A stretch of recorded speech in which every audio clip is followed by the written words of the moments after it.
अव्यान को साइकिल्स का बहुत शौक था। वो रोज कॉलोनी में खड़े होकर दूसरे बच्चों को साइकिल चलाते देखता रहता था, लेकिन उसकी अपनी साइकिल बहुत पुरानी थी और वो बार बार खराब हो जाती थी। इसलिए अव्यान हमेशा थोड़ा उदास रहता था।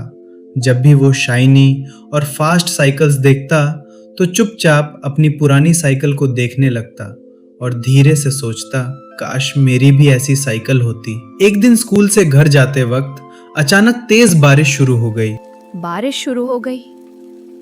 और अव्यान जल्दी जल्दी भागने लगा बारिश से बचने के लिए। वो एक पुरानी साइकिल रिपेयर शॉप के पास रुक गया। शॉप बहुत अजीब और शांत लग रही थी। शॉप के अंदर हर तरफ पुरानी साइकिल्स रखी थी, लेकिन एक ब्लैक साइकिल अलग ही चमक रही थी।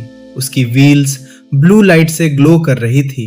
अव्यान धीरे धीरे उस साइकिल के पास गया और उसे ध्यान से देखने लगा। उसने ऐसी साइकिल पहले कभी नहीं देखी थी। ये नॉर्मल साइकिल नहीं है। अव्यान हैरान होकर अंकल की तरफ देखने लगा। उस रात अव्यान साइकिल को क्वाइटली घर ले आया और सबके सो जाने का वेट करने लगा। जैसे ही उसने साइकिल चलानी शुरू की, साइकिल धीरे धीरे हवा में उठने लगी। अव्यान का दिल जोर जोर से धड़कने लगा।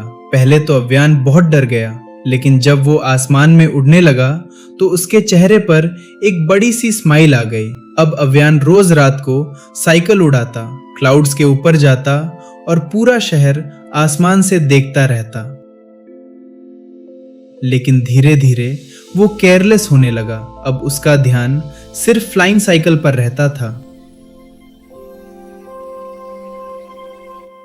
अब वो स्कूल भी लेट जाने लगा, होमवर्क स्किप करता और क्लास में भी ध्यान नहीं देता था। एक रात अव्यान साइकिल लेकर बहुत ऊपर आसमान में चला गया। नीचे पूरा शहर छोटा दिख रहा था। अचानक साइकिल की ब्लू लाइट्स ब्लिंक करने लगी और हैंडल जोर जोर से हिलने लगा।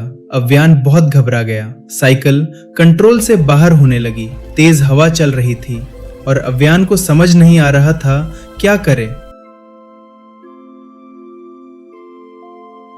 मैजिक चीजें मदद करती हैं, लेकिन जिम्मेदारी तुम्हारी होती है। अव्यान ने गहरी सांस ली और ध्यान से साइकिल कंट्रोल करने लगा। कुछ देर बाद वो सेफली नीचे आ गया। उस दिन अव्यान को समझ आ गया कि पावर से ज्यादा रिस्पॉन्सिबिलिटी इंपॉर्टेंट होती है और असली स्मार्टनेस सही फैसले लेने में होती है।